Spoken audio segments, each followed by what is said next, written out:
Allez, bonjour à tous. Merci à vous d'être présents aujourd'hui donc, pour cette conférence. Je suis ravi de vous retrouver donc, pour cette dernière conférence de l'année avant les congés. Mais je tenais tout d'abord qu'on remercie donc, ceux qui nous accueillent, la Madeleine de Marcel. Donc on peut les applaudir, merci à eux. Je tiens aussi à remercier donc, tous les lecteurs présents dans la salle, qui sont toujours aussi nombreux, donc merci à vous. Je tiens aussi à remercier les membres du bureau de l'association Unisson, dont Dominique Guénin, toujours à l'initiative de ces bel événement, qui est donc la secrétaire. Nous avons aussi donc, derrière la caméra Alice Masson, trésorière de l'association. Et c'est un poste très important, on le sait. Et on pense aussi à Christelle Avon, toujours retenue le samedi pour des obligations professionnelles, secrétaire adjointe et libraire à Saint-Chamas, dont on peut l'applaudir également. Je rappelle que cette conférence est filmée et disponible sur YouTube. Nous avons avec nous donc Mireille Sanchez, qui nous présentera donc son livre de cuisine sur la Méditerranée, donc on va en parler. Nous avons aussi donc Guillaume Duvivier, pardon. Et enfin, notre cher ami Michel Lecoq, que nous avons déjà eu la chance de recevoir ici. Donc vraiment, merci à vous trois d'être là. Première chose, vous le savez, vous commencez à connaître un petit peu maintenant le déroulement. La première chose, c'est que j'aimerais bien que vous vous présentiez, que vous nous disiez qui vous êtes. Et ensuite, on enchaînera sur pourquoi vous avez écrit vos livres. Mireille, est-ce que tu peux nous dire qui es-tu? Il y a des jours où j'aimerais bien le savoir. Bon, alors, je suis l'auteur de livres de cuisine, de gros livres de cuisine. Voilà, je ne sais pas quoi dire, moi je suis toujours embêtée pour parler de moi. Je préfère qu'on parle de mes livres. Bon, voilà, je ne sais pas quoi vous dire. Bonjour, donc Guillaume. Moi j'habite dans le sud de la France, mais je suis originaire du nord, je suis né à Dunkerque. La mer existe aussi là-haut, mais elle n'est pas de la même couleur. Ça fait quelques années que je suis dans le sud et j'ai écrit mon premier livre qui est sorti en septembre, un récit de voyage en Polynésie française que j'ai passé en famille puisque je suis marié, j'ai 2 enfants. Je vous expliquerai tout à l'heure.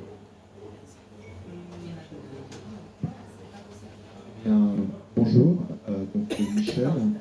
Moi je suis parois depuis 30 ans, j'habite Carnoul. Vous de Toulouse, donc c'est mon dernier, il est sorti le 1er avril, c'est une blague. Et d'autre part, je fais de la photo. Ma présence ici, je pense, mon petit cœur d'aventure. Voilà, merci. Juste si vous pouvez, Mireille et Michel, bien mettre le micro au niveau de la bouche, parce qu'on nous fait signe au fond, effectivement, qu'on n'entend pas. Pour toi, c'était bon, parfait, merci. Donc, vous l'aurez compris, aujourd'hui, la conférence portera sur le voyage. Mais quel voyage? Vous avez, chacun à votre niveau, voyagé pour différentes raisons. Mireille, est-ce que tu peux nous dire, toi, par rapport à ton livre, pourquoi le voyage? Quel est le rapport avec ton livre et le voyage? Alors, d'abord parce que celui-là, Méditerranée, c'est un livre qui évoque les cuisines des 24 pays riverains de la Méditerranée, plus le Portugal. Donc déjà, c'est un livre de voyage, c'est un livre pour lequel j'ai voyagé à différentes époques de ma vie. Je connais bien tous ces pays, je connais bien cette mer-terre. Et puis la cuisine est un voyage. Même si on ne part pas dans le pays, je suis intimement convaincue que chacun dans sa cuisine fait un voyage et embarque sa famille ou ses invités dans un voyage. La recette de cuisine, elle témoigne toujours d'une histoire, et elle évoque toujours des rencontres, et elle inspire. J'ose espérer qu'elle est inspirante. Et donc, elle est elle-même un voyage. Et d'autant plus, j'en suis convaincue, que le livre de cuisine peut vous embarquer loin, c'est que j'ai l'audace de faire des livres de cuisine sans aucune photographie. Et on pourra en reparler tout à l'heure. Et c'est un parti pris auquel je suis particulièrement attachée. Pour moi, le voyage, mon livre est un récit de voyage. D'accord, donc on est vraiment dans le thème pour le coup. Un récit de voyage qui m'est arrivé. J'ai eu l'envie d'écrire pour la première fois après 6 mois en Polynésie française. On était parti pour une année. Et au bout de 6 mois, en retour de découverte des îles Marquises, donc en Polynésie française, j'ai eu envie de raconter ce qui s'était passé. Au départ sous forme un peu de carnet de bord, et puis en fait en se prenant au jeu petit à petit, j'ai eu envie d'en faire un récit, quelque chose qui puisse être édité, qui puisse être partagé, et donc voilà pourquoi le lien avec le voyage aujourd'hui. Alors moi, c'est un thriller d'aventure, de blues, pardon, qui se passe en Afrique. Alors pourquoi l'Afrique? Moi j'ai vécu, en fait, pas un grand voyageur, je voyage dans ma tête. Néanmoins, j'ai vécu 1 an en Afrique avec mon service militaire, et oui, j'ai un certain âge. Et cette année en Afrique m'a transformé, vraiment. Concrètement, j'avais 20 ans, moi, je n'étais pas sorti de chez moi, et là, 1 an en Afrique, une Afrique pauvre, Djibouti, pour ne pas la citer, ça marque un jeune homme, je pense. Et 30 ans après, je voulais absolument revenir en Afrique et également poser un petit peu des jalons écologiques sur cette Afrique-là et sur cette aventure-là. C'est le but un peu de blues. Pour ce qui est de la photo, elle m'a suivi tout le long de ma jeunesse, de ma vie, jusqu'à maintenant. Et c'est finalement un voyage vraiment intérieur parce que toutes mes photos sont prises soit dans le Var, soit dans les Bouches-du-Rhône. Néanmoins, vous le verrez de son présentation là, chacune a une façon d'être et d'avoir été prise qui n'est pas la réalité même, donc qui peut être interprétée par l'aventure et par le voyage. Voilà. Est-ce qu'il y a une première question dans la salle, par exemple? Non, pas pour l'instant. N'hésitez pas, si vous avez des questions, vous levez la main. Vous le savez, c'est le but de ces conférences, c'est aussi un échange. Mireille, toi, donc, tu as choisi le thème de la cuisine. Qu'est-ce qui te plaît particulièrement dans la cuisine? Et pourquoi avoir voulu écrire un livre sur ce sujet-là? Je crois que ce qui me plaît en premier dans la cuisine, c'est de manger. C'est de goûter. C'est de se rendre compte que le moindre ingrédient peut mettre tous les sens en émoi. C'est quelquefois un bouleversement, bon, parfaitement dégueulasse, mais ça marche toujours.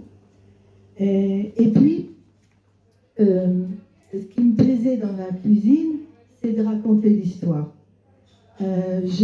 J'ai pour habitude de dire, mais je vous assure, ce n'est pas un cliché, qu'à la rencontre de l'histoire et de la géographie, partout dans le monde, il y a une recette de cuisine.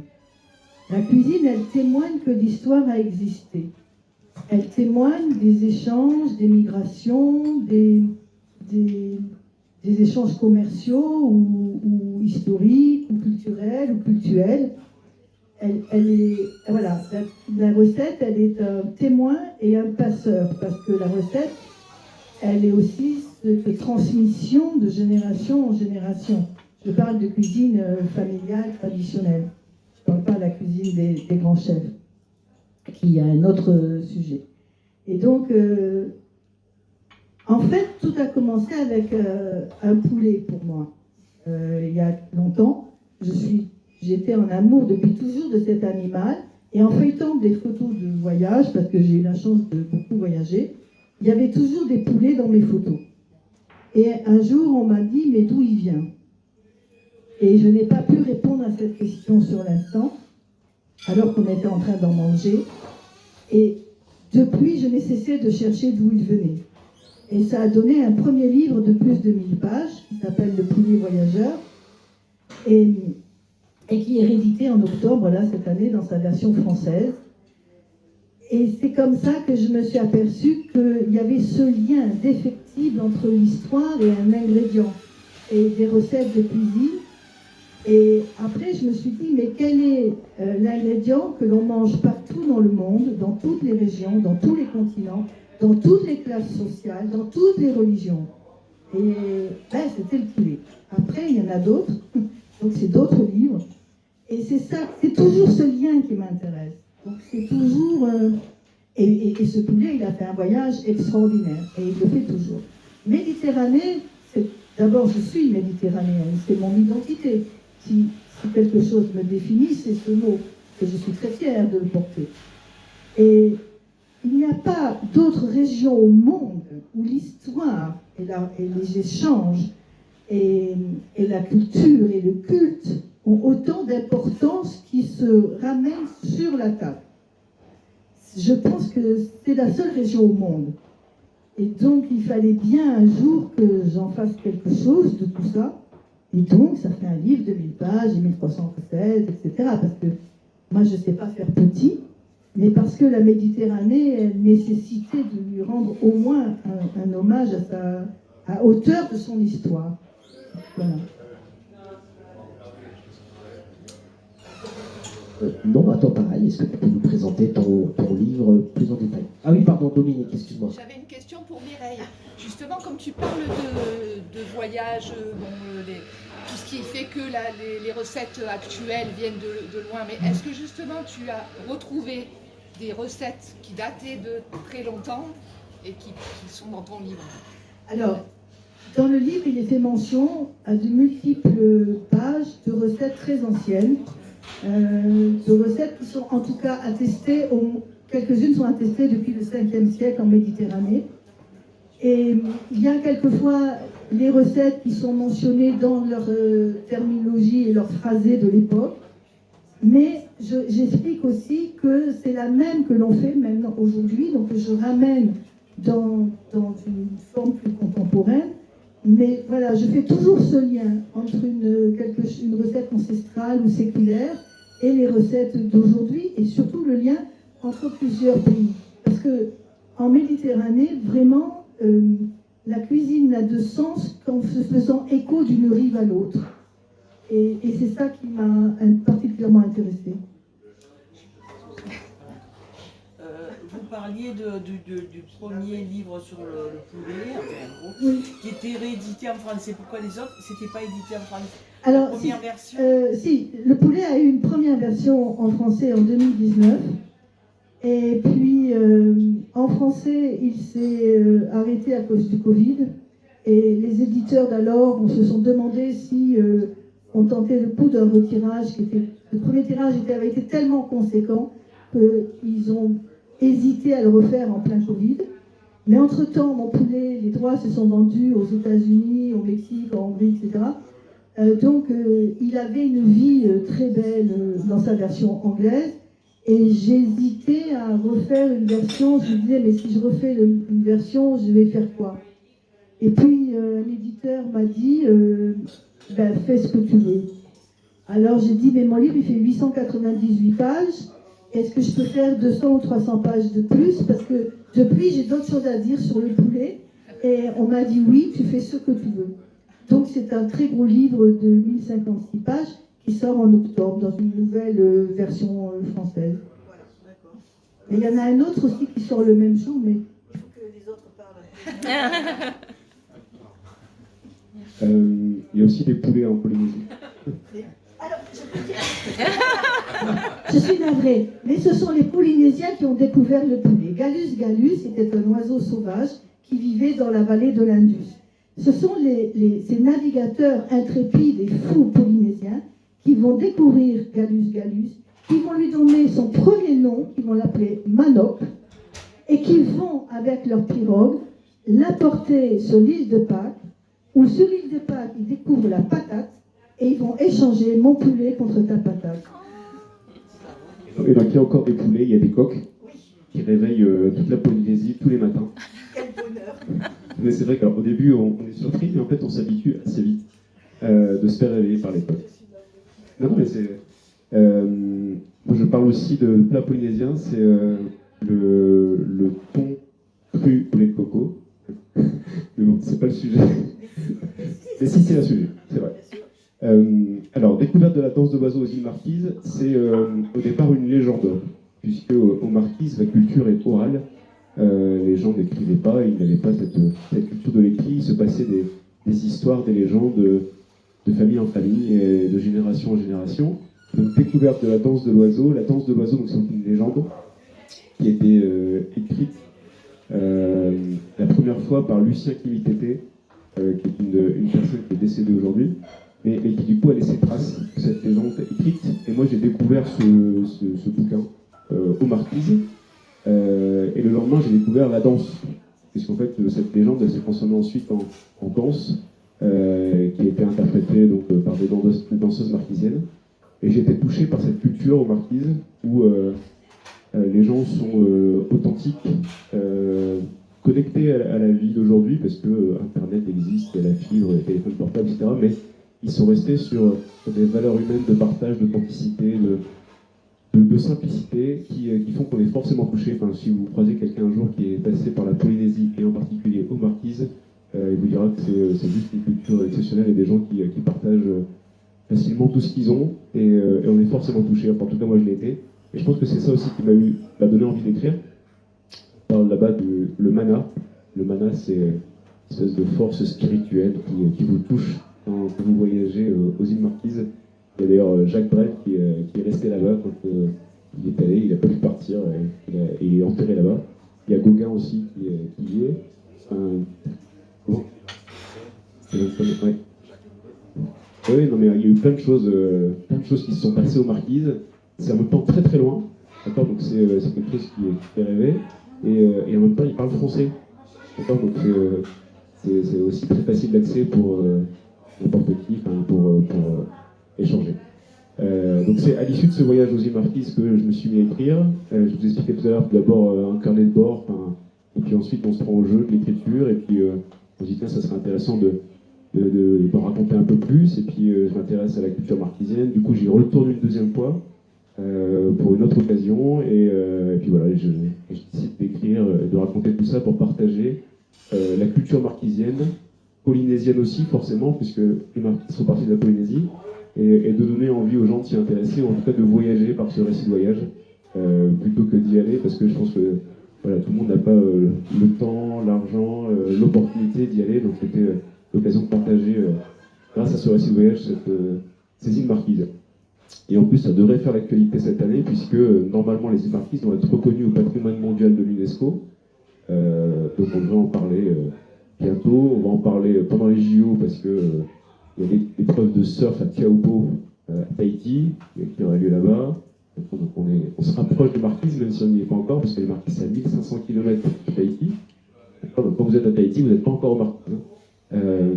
Mais voilà, à l'occasion en 2024 d'en parler.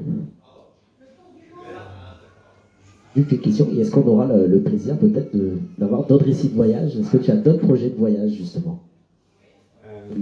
J'avoue que depuis que j'y suis allé, j'ai moins envie de voyager. D'accord, parce que je garde en tête ce qui s'est passé là-bas, et puis on y a passé pas mal de temps. Je voyage grâce au livre, d'accord, en tout cas je le partage. Tout à l'heure, Dominique me demandait est-ce qu'il y en a un autre en cours. Celui-ci est sorti en septembre. J'ai envie d'aller au bout de cette histoire-là. Parce que voilà, il y a le fait de l'écrire, le fait de l'éditer, le fait maintenant de le partager. Voilà, je pense que voilà, je prends le temps sur chaque étape, mais pourquoi pas, à suivre.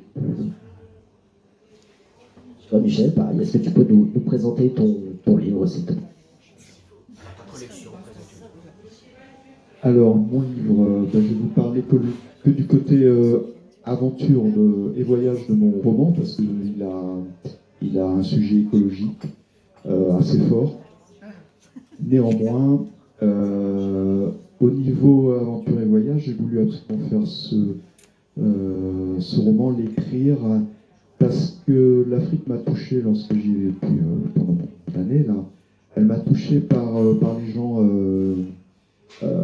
par également leur gentillesse spontanée, en fait, leur façon spontanée d'aller vers les autres éventuellement, également d'agir par rapport à des choses toutes bêtes que nous, ici en France, ou en tout cas en Europe, on n'a plus.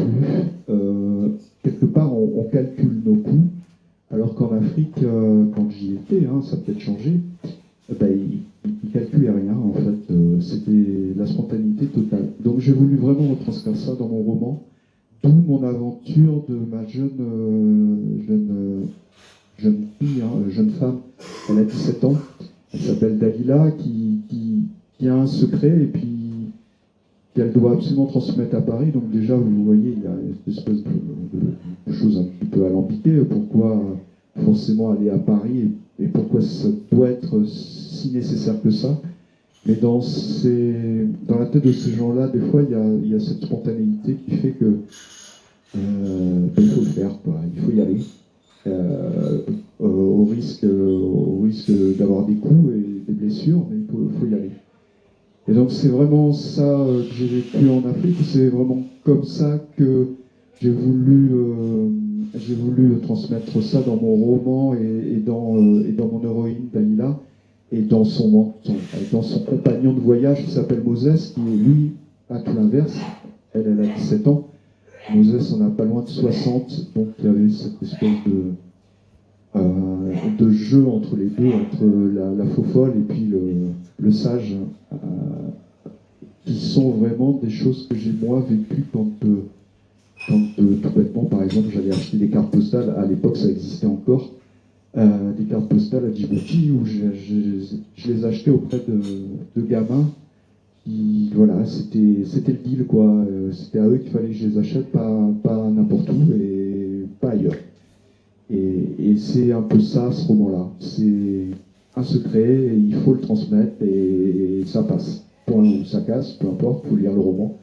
Néanmoins, c'est un peu ça l'Afrique, c'est un peu cette Afrique-là qui m'a touché. La simplicité. Voilà. Tu fais aussi de la photo, il me semble. Ah oui, la photo. Oui, c'est vrai que la photo, c'est avant l'écriture. En fait, moi, j'ai commencé l'écriture en 2016. J'en avais déjà parlé d'ailleurs, à cause d'événements français très importants. Mais avant, je faisais beaucoup de photos. J'ai commencé la photo jeune, j'avais 12 ans. On m'a offert mon premier appareil photo à 12 ans, comme beaucoup de photographes d'ailleurs, très connus. Ils ont toujours commencé par un parent qui leur offre un appareil photo. Donc moi, ça a été mon cas. À 12 ans, j'ai fait de la photo, j'ai commencé qu'un à un. J'ai fait beaucoup de photos quand j'étais à Djibouti. J'ai pris goût à la photo à ce moment-là, je crois. Et en 2018, j'ai commencé à vouloir faire des expos. J'en ai fait une soixantaine, un peu partout. La dernière en date, ça a été à Sifou. J'ai été invité à Lisbonne. J'ai été sélectionné pour exposer en Belgique. J'ai fait pas mal de trucs en photo. Mais à un moment, il y a eu la lassitude. La lassitude quand on arrive à un moment où finalement le voyage, l'aventure, on touche un petit peu on n'arrive plus à se dépasser en fait, et à aller au-delà. Et c'était 2015 également. Voilà. Mais par contre, oui, la photo, c'est vraiment le voyage intérieur dans l'absolu. Je vois qu'il y a une question. Moi, tout à l'heure, tu as dit que c'était un thriller, c'est ça? Oui. Et pourtant, c'est inspiré de choses que toi, tu as vécues. Oui. Est-ce que tu voulais pas faire plutôt comme Guillaume, un récit, un témoignage? Tu as préféré une fiction? Alors, si j'écris un vrai récit, je le ferai sur Djibouti, sur vraiment mon vécu. Ou ce que j'ai vécu moi, en fait, des choses un petit peu... Des choses de gamin, en fait. Un petit peu, des fois un petit peu stupide d'ailleurs. Mais oui. Mais là, le truc, c'est qu'en fait, il y a l'écologie dedans, et pas que non plus tomber dans l'écologie apolitique, mais dans le comportement ce type de comportement-là. Mais néanmoins, je voulais également aborder un aspect écologique qui est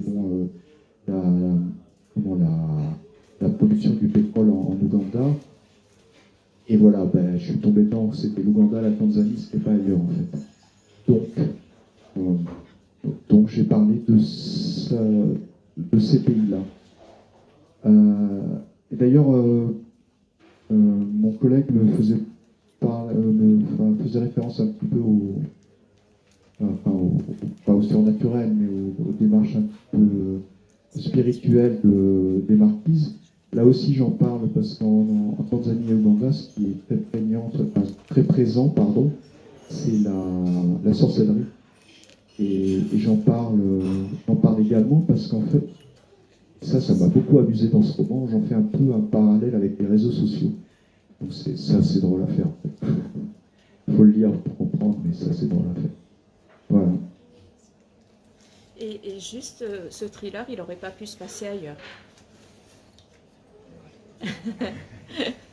Tu n'aurais pas pu écrire un thriller à Marseille.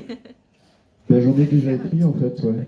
J'en ai écrit un juste avant. Dans le thème du café littéraire, en fait. C'est pour ça que tu l'as fait comme ça. Voilà. C'est dans le thème du café d'aujourd'hui.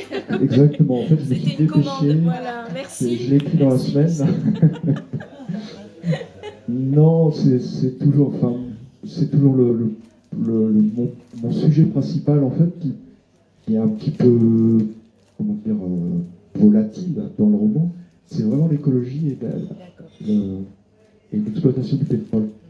Et donc là, ça m'a touché, en fait, c'est bête. Moi, j'ai pas beaucoup les informations. Je lis pas mal d'articles sur Internet. Et je suis tombé sur un article là-dessus, sur l'exploitation du pétrole en Ouganda il y a 2 ans. Et je dis, waouh, purée, pas possible, un truc de malade. Et voilà, et j'ai écrit ce.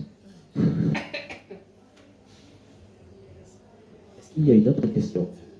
Et à contrario, pour Guillaume, toi, c'est vraiment un récit. Ça n'aurait pas pu être un roman, enfin, sous forme de roman. Ils adorent les questions pièges chez nous. Ouais, alors après, le principe du récit, c'est qu'il faut que ce soit vrai, d'accord, parce qu'il y a une sorte de pacte avec le lecteur. Hein. Donc il y a des choses qu'on ressent, partage, et puis il y a des choses qu'on a vécues. Moi, c'est vraiment un récit de voyage au sens où voilà, c'est des rencontres que j'ai faites, des vrais gens, des vraies personnes que j'ai pu rencontrer là-bas, et c'est ça qui m'a touché, c'est ça qui m'a inspiré en fait. Donc oui, c'est vraiment un récit. Après, la question de est-ce qu'il faut le romancer, bah oui, elle s'est posée. Et en fait, j'ai pas eu besoin de raconter plus. Après, voilà, ça m'a suffi de raconter l'histoire qu'on a vécue. Et justement, est-ce que ça t'a pas donné envie aussi d'avoir la liberté de la fiction, d'écrire une fiction en plus de ce récit? En fait, j'avais commencé à écrire pas un récit de voyage, mais une autre expérience que je vivais parallèlement, qui était une expérience que je vivais avec un ami sur Montréal, à cette fois-ci. Et en fait, je suis pas allé au bout. Alors peut-être qu'un jour ça reviendra, mais c'était aussi quelque chose de réel. Quelque chose de réel. C'était pas une fiction. Et peut-être qu'un jour ça viendra la fiction. Alors moi j'avais une question pour tous les trois. Est-ce que vous aimeriez aller vers une autre forme de voyage que celle que vous nous présentez aujourd'hui? Il y a déjà un voyage qu'on n'a pas évoqué, mais c'est le voyage intérieur. C'est-à-dire que quand on écrit, moi je le partage un petit peu dans le récit, on se pose des questions, et le fait de les écrire permet de se questionner, d'avoir peut-être une sorte de soit un voyage dans le temps en disant tiens j'avais vécu ça et je me rappelle des choses, ou voilà, il y a déjà une sorte de voyage intérieur quand on écrit, je pense. Oui, je pense qu'il y a plusieurs voyages dans nos livres. On va parler en dehors de ce livre. Un autre voyage que celui. Moi, tous mes livres concernent, à part Méditerranée qui est sur cette région du monde, sinon les autres, c'est tous les pays du monde. Donc j'ai fait des livres où j'évoque 250 ou 257 pays. La plupart, je les ai visités. Mais c'est vrai qu'il y a ce voyage que l'on fait réellement in situ, puis il y a le voyage que l'on fait soi-même en voyageant, et puis il y a le voyage que l'on fait dans la solitude de l'écriture, et pour moi, de mon clavier d'ordinateur à mon piano de cuisine. Et puis il y a le voyage qu'on fait après autour de la table, puisqu'il faut goûter toutes les recettes, et moi je teste toutes les recettes que je mets dans mes livres, et donc chaque fois c'est 1300 recettes. Donc chez nous, on mange Par exemple, toutes les dogs de la Méditerranée le même week-end, et puis après on va faire une cure de salade de carottes, et puis après je passe au lapin, puis je passe... voilà. Et pour le poulet, on mange que du poulet, on a mangé que du poulet pendant des années, et on mange du poulet toujours 3 fois par semaine. Donc ça, c'est un autre voyage.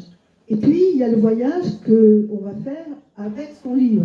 Moi, j'ai la chance que mes livres soient visibles à l'étranger, et donc je revoyage beaucoup pour la promotion de mes livres.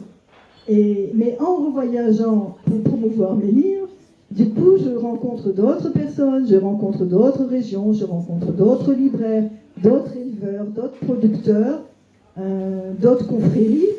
Et ben, c'est une autre façon, c'est un autre voyage, et ça continue, et ça m'alimente, ça me nourrit. J'en rapporte beaucoup d'humanité, beaucoup de bienveillance, beaucoup d'humilité et beaucoup de recettes. Et hop, on recommence et on revoyage dans la cuisine et c'est reparti pour un prochain livre. Voilà. Mais du coup, pour moi, tout n'est que plaisir. C'est un cadeau de la vie, mes livres. C'est un cadeau que je puisse les écrire, que je sois en bonne santé. Et j'ai toute une équipe de soignants autour de moi pour me permettre d'écrire mes livres. Donc c'est que du bonheur. J'en savoure chaque minute, chaque instant, même si c'est un travail de fou, même si je ne compte ni mes nuits ni mes jours quelquefois, mais ça me regarde. Mais ce n'est que du bonheur. Je disais donc à ce monsieur que je ne connais pas, et j'adore déjà le livre, de savourer chaque rencontre, chaque instant, chaque minute passée autour de ça. Écrire, c'est pas facile. Écrire et cuire, c'est pas facile. Mais ce n'est que du bonheur quand ça marche. Et tous ces voyages-là, qu'ils soient plus ou moins externes à nous, ou terriblement internes à nous-mêmes, c'est une telle richesse que j'en laisserai pas une miette à personne. Justement, 1300 recettes à goûter, ça fait beaucoup. Si tu as besoin d'aide, on est dispo. Ah bah. Tu sais que voilà, le message il est passé, on est dispo pour venir goûter avec toi. Volontiers. Alors, c'était quoi la question? Savoir si en dehors de ce voyage, oui. vous aimeriez faire autre chose. Bah oui, justement, vous parliez de récit, dans mon cas précis. Enfin, moi, je m'estime, modestement, j'en sais rien, pas avoir assez vécu, alors encore pour faire un récit. Mais si d'aventure, effectivement, il y avait un récit, ça serait probablement sur cette période-là, ou alors mon expérience de la photo. Et encore, en récit, c'est délicat. J'ai toujours tendance à mettre un petit peu de fiction dans tout ça, parce que je trouve que c'est, dans mon cas précis, justement, c'est pas une histoire de valoriser forcément le héros, etc. Mais c'est que, modestement, ouais, je trouve que, malgré quand même aussi un petit peu d'expérience dans tout ce que j'ai abordé, je trouve que voilà, il faut vivre les choses pleinement et attendre un peu. Ouais. Je pense que c'est un peu lié à la sagesse pas du grand âge, mais d'arriver à un moment où ah oui, ça y est, on peut conclure en fait et se dire que ce qu'on a vécu quand on était gamin ou un peu plus jeune, et ben voilà, c'est le moment. Et là, c'est pas encore le moment. Là, il faut que je délire, que j'écrive des trucs, voilà, qui me passent par la tête, qui sont complètement parfois alambiqués et bizarres, mais ça fait partie de moi. Donc, aussi. D'autres questions? Désolée. Je suis très curieuse, Mireille. Je voulais savoir s'il y a certaines recettes, parce que toutes les recettes sont pas bonnes. Ah non. Est-ce qu'il y a des recettes Est-ce qu'il y a des recettes, parce que tu disais que tu cuisinais tout. Oui. Est-ce qu'il y a des recettes qui sont vraiment immangeables? Et pourtant, comme ça fait partie de la culture, moi je sais que j'ai été dans des pays où tout n'était pas bon. Hein. Il y avait des plats qu'on m'a mis devant et j'ai pas pu y aller jusqu'au bout. Est-ce que ça t'est arrivé ça? Je suis très curieuse de savoir ça. Et je rajouterai, est-ce qu'il t'arrive pour qu'elle soit bonne de les modifier? Alors, je ne modifie jamais une recette qui m'est confiée parce que dans mes livres, le parti pris, c'est de dire que cette recette existe dans telle région du monde. Donc je ne les modifie pas. Ce que je modifie quelquefois, et c'est pour ça que je les refais toutes, c'est qu'elles me sont confiées quelquefois d'une façon orale ou quelquefois écrites sur des bouts de papier, rarement en français. Donc je les traduis et je ramène les proportions. C'est pour ça que je les... Vous savez, quand vous êtes au fin fond d'une casbah marocaine et qu'elle te dit « mets un chouïa », un chouïa, ça ne nous fait pas beaucoup avancer. Et pourtant, c'est très précis, le chouïa. Donc, moi, je remets ça en cuillère à soupe ou en café ou en grammes. Là, je modifie la recette pour lui donner une forme culinaire que tout le monde va comprendre et pouvoir tester chez eux. Après, bon ou pas bon, alors, tout n'est pas bon dans le monde et pourtant, j'ai pas franchement découvert de cuisine mauvaise. J'ai découvert des cuisines que j'aimais pas. Il y a des choses que je n'aime pas manger, c'est très personnel. Pour autant, cette recette-là, elle me paraît pertinente. Elle permet de témoigner donc d'une histoire. Elle est inscrite depuis des millénaires. Et elle fait sens dans le livre. Bien sûr, je vais la mettre. Moi, j'aime pas la cervelle. Bon, ça me regarde. Je mange pas d'huîtres crues, ça me regarde. Pour autant, ça a une histoire. Pour autant, ça révèle une identité culinaire de certaines régions du monde. Donc, je vais les mettre. Je vais quand même les cuisiner. Je vais quand même les goûter ou les faire goûter. Donc, c'est pour ça que ça m'intéresse, parce qu'il en faut des goûteurs autour de moi. Mais il est important qu'elles y soient. Après, c'est une affaire tellement qui relève de l'intimité de chacun dans ses goûts. Moi, je suis particulièrement curieuse. Je pense que la gourmandise peut pas aller sans curiosité. Et donc, j'aime le risque, quoi. Vous savez, je dis toujours aux gens, parce qu'ils me disent, oui, mais moi, la tchouka, moi, m'adobe, moi, mon machin, je ne le fais pas comme ça. Mais vous avez raison, faites-le comme vous voulez. Moi, quand j'ai fait mon livre du poulet avec 1300 recettes de poulet, on m'a dit, il y en a autant. Parce que moi, le dimanche, je le fais comme ça. Oui, c'est très bien. Sauf si un dimanche dans l'année, vous osez le faire un peu différemment. Je ne dis pas qu'il va être meilleur. Je dis qu'il va juste être différent. Et c'est cette différence-là, moi, qui m'intéresse. C'est de voir comment on mange ailleurs. Voilà, parce qu'après tout, tout le monde mange. Et la première recherche du voyage, quand on voyage à l'étranger, on va se demander où on dort et qu'est-ce qu'on mange. Et peu ou prou, on va faire 3 repas par jour. Donc, cette rencontre avec la nourriture, avec d'autres habitudes, avec d'autres goûts, d'autres couleurs, d'autres odeurs, d'autres saveurs, il me semble qu'elle fait partie intégrante du voyage. Et ce voyage-là, on peut le faire dans le 4e arrondissement de Marseille, dans sa petite cuisine, je vous assure. J'ai répondu, j'espère. Merci. Oui, alors vous parliez de curiosité. Par rapport à tout ce que vous avez fait au niveau recette, vous êtes quand même resté sur le poulet, par exemple, puisque vous dites que vous mangez encore du poulet. Vous n'êtes pas arrivé au niveau je veux dire, à avoir une certaine, bon après le reste je suis d'accord, une certaine lassitude personnelle, hein. Pas pour les, voilà, parce que c'est comme quand on aime, non mais c'est vrai. Jamais, mais plus je découvre, plus j'ai envie de découvrir, plus je goûte, plus j'ai envie de goûter. Non mais le poulet, je veux dire. Hein. Ah mais alors le poulet... Même que c'est une histoire, hein, d'accord. Le poulet, on se revoit en octobre, hein, parce que je peux en parler pendant des nuits et des nuits et des nuits. Le poulet, je pense que c'est mon totem. Peut-être que j'ai été un poulet dans une autre vie, Voilà, un totem, alors. mais parce que je ne m'en lasserai jamais. Je reçois tous les ans environ 3000 recettes de poulet du monde entier, que des gens m'envoient. en me disant, je reçois des vidéos. Hier, j'ai reçu une vidéo de Madagascar où des gens filmaient une femme qui cuisinait sur un chaudron, sur de la terre battue, du poulet. J'ai des amis reporters de guerre, parce que je suis une ancienne journaliste, et j'ai un ami, il a couvert la première semaine du conflit ukrainien, et il m'envoie une photo où c'est un immeuble qui est en ruine, et sur le tas de gravats, il y a un poulet. Donc, il me suivra partout, je pense que... Mais je ne suis jamais lassée.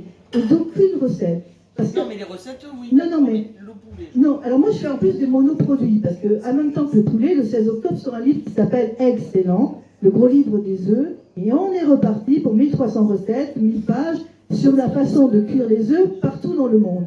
Donc, les œufs, je viens d'en manger pendant 2 ans, 3 fois par jour. Mais je ne suis pas lassée. Jamais. Jamais. Et je suis en train d'écrire mes livres pour 2025 et 2026 sur d'autres monoproduits et je ne suis pas lassée. Et chaque matin, je me dis, tiens, je vais goûter ça. Et chaque fois, je suis émerveillée. Je suis ni blasée de ce qu'il m'arrive en tant qu'auteur, parce que c'est quand même assez fantastique. Mais je ne suis pas blasée. Là, je sais que je pars à Shanghai en fin d'année. Mais soudain, comme je suis impatiente d'aller me perdre dans la rue à 6 h du matin pour aller découvrir un petit truc que je ne connaîtrais pas encore, je ne suis pas blasée. Et même tous les jours dans ma cuisine, alors j'espère que ma compagne n'est pas blasée, ni ma chienne, parce que je cuisine pour ma chienne, ni mes amis, mais on ne fait jamais la même chose. Et en tout cas, moi, ah non, alors, je ne peux pas dire que... Non, pas la même chose. Non. Je ne veux pas dire ça, blasé, c'est pas le mot, c'est péjoratif. Je veux dire qu'après un moment donné, même qu'on aime les choses, parce qu'on parle souvent de soi, moi c'est vrai que des fois je suis, même si on a des passions, vous parliez de totem certainement, de dire, bon, pas la cuisine, pas ce que vous écrivez, de dire, bon ça va, maintenant je parle du lapin, quoi, voilà. Je veux dire, pas blasé, pas, parce que c'est pas beau blasé, c'est pas beau, mais faire le tour, dire, j'arrête. Eh bien, j'ai pas fait le tour. Vous voyez, la Méditerranée en 1300 recettes et 1000 pages, je pourrais demain écrire un autre livre sur la Méditerranée. J'ai pas fait le tour. Le poulet, j'ai pas fait le tour. Et les œufs, j'ai pas fait le tour. Et les 3 prochains, eh ben, franchement, j'ai pas fait le tour. Et j'ai pas de lassitude. La lassitude, elle est quelquefois que je me dis, je suis une ouvrière, c'est-à-dire que je dois travailler un certain nombre d'heures par jour pour écrire. Écrire, mettre les recettes en forme. Ça, là, je trouve que je suis l'ouvrière qui va au job. Ça me lasse. Mais les jours où j'ai pas envie d'écrire, je n'écris pas parce que je vais pas bien écrire. Et alors, je vais cuisiner. Vous voyez, de toute façon, j'en sors pas, mais je ne veux surtout pas en sortir. C'est intéressant ce que tu dis, et j'aimerais bien qu'on rentre, avant d'aller manger, que vous nous parliez du poulet. C'est justement qu'on rentre un petit peu plus dans votre activité d'écrivain. Vous pouvez écrire des livres de recettes, écrire un thriller, écrire un livre photo, écrire un récit. Dans quel état d'esprit vous vous mettez pour écrire tout cela? Je vais laisser la parole à Michel. Alors moi je suis pas apaisé avec l'écriture parce que ça a été un petit peu carinca. Néanmoins maintenant, comme Mireille, quand j'ai pas envie d'écrire, je fais du vélo, quoi. Enfin, je travaille à côté quand même, parce qu'il faut vivre. Mais globalement c'est un peu ça, je me prends plus la tête en fait. Avant j'essayais de me dire, allez, tous les jours on va mettre 3 pages et d'autant plus que je vais reprendre la photo. J'ai cassé la tirelire et ce soir je vais aller chercher mon tout nouveau et tout beau appareil. C'est vrai, hein, ça. Donc voilà, l'écriture, j'ai envie de dire, c'est quand elle a envie, c'est quand le stylo a envie en fait. Voilà, c'est tout. Et d'ailleurs c'est mieux parce que finalement quelque part, alors c'est assez drôle dans mon cas précis pour le manuscrit que j'écris, c'est qu'en fait j'ai complètement changé de façon de faire. J'écris au fil de l'eau en fait, sans relire ce que j'ai écrit avant, donc on verra ce que ça donne. Mais ça peut être assez drôle parce que finalement, quelque part, je crois que là, sur le coup, je vais peut-être avoir de bonnes surprises. Et moi, ça m'intéresse, hein, les bonnes surprises. Donc, voilà. Pour ma part, je m'étais donné une discipline. En fait, moi, je suis matinal. Et donc, je me levais vers 5h du matin. Et avant que les enfants se lèvent, j'essayais d'écrire 1 heure ou 2. Et donc, c'était ça tous les jours. Donc, parce que c'était un moment où j'étais seul face à l'écriture. Ou en tout cas, parfois ça revient, parfois ça vient pas. Parfois, on corrige ce qu'on a fait la veille parce que c'était vraiment pas bon. Et puis parfois, on est inspiré, et puis on écrit, on produit. Et j'ai fait ça pendant 2-3 mois. Et puis après, ça s'est arrêté. Et donc j'ai mis en suspens. Et puis 3-4 mois après, c'est revenu. Donc en fait, il y a des phases où on a envie, des phases où on n'a pas envie. Je pense qu'après, c'est bien de se donner une discipline quotidienne pour donner un rythme. Parce que sinon on peut décrocher et puis jamais aller au bout de quelque chose. Donc en tout cas, c'est comme ça que j'ai fonctionné. C'était 2 grosses périodes où je me suis donné une discipline matinale. Oui, sous des aspects assez dilettantes, c'est quand même du travail d'écriture. Et moi, je sors un livre de 1000 pages tous les ans. Donc, c'est quand même un nombre. Et c'est ma seule activité. Moi, j'écris des livres et c'est ma seule activité professionnelle. Plus la cuisine. Donc, oui. Donc, je partage ce temps comme ça, plus le temps des recherches, etc. Mais le temps de l'écriture, effectivement, c'est ce que j'appelle mon job d'ouvrière. C'est un nombre d'heures par jour auquel je m'astreins, parce que de toute façon, pour faire 1000 pages, il faut en faire un certain nombre tous les jours. Et donc, c'est aussi là qu'on revient dans un voyage très solitaire, parce que pour faire ce que je fais, qui me donne ce plaisir immense, si on me dit « tu viens manger ce week-end », je dis « non, j'écris », ou « non, je corrige », ou « non, je suis en promotion ». Si je ne suis pas en train d'écrire et de cuire, je suis en train de corriger les épreuves du prochain livre qui va sortir, ou sinon, je suis en promotion de celui qui est sorti l'année d'avant. Donc, je suis toujours dans des grands écarts. Effectivement, c'est une astreinte quotidienne d'un nombre d'heures très conséquent. C'est ma vie. Et voilà. Au détriment, c'est vrai, pour moi, d'une vie familiale et très curieusement d'une vie sociale. C'est pour ça que j'adore la promotion de mes livres, parce qu'enfin, je redécouvre qu'il y a des petits êtres qui vivent autour de moi et que je ne suis pas seule dans ma planète. Merci beaucoup. En tout cas, merci à tous les trois. Donc, merci à Mireille Sanchez, Guillaume Duvivier et Michel Lecoq. Donc, merci à tous les trois pour ces échanges passionnants. Donc, je rappelle qu'on peut vous retrouver tout de suite après là, pour dédicacer vos livres et continuer ces échanges passionnants. Merci à l'association Unisson et à son bureau pour l'organisation. Merci aussi à la Madeleine de Marcel pour son accueil. Et puis, mes chers amis, merci à vous d'être là, toujours aussi présents. Et on se retrouvera donc à l'automne. Parce qu'on rappelle, c'était le dernier rendez-vous donc, de cette année. Alice. Merci à Florian Alain, président de l'association. Merci à vous. Et je le rappelle aussi que le prochain grand événement où Unisson est partenaire, ce sera le grand salon du livre Fête du livre de Saint-Chamas, donc qui se déroulera le 6 juillet, voilà, sous la présidence de Daniel Picouli. Donc encore une fois, merci à Christelle Avant de la librairie Feuilletée, qui est l'organisatrice de ce salon et qui a fait confiance à Unisson pour l'organisation. Donc vraiment merci à elle et on se retrouve donc le 6 juillet. Merci à tous.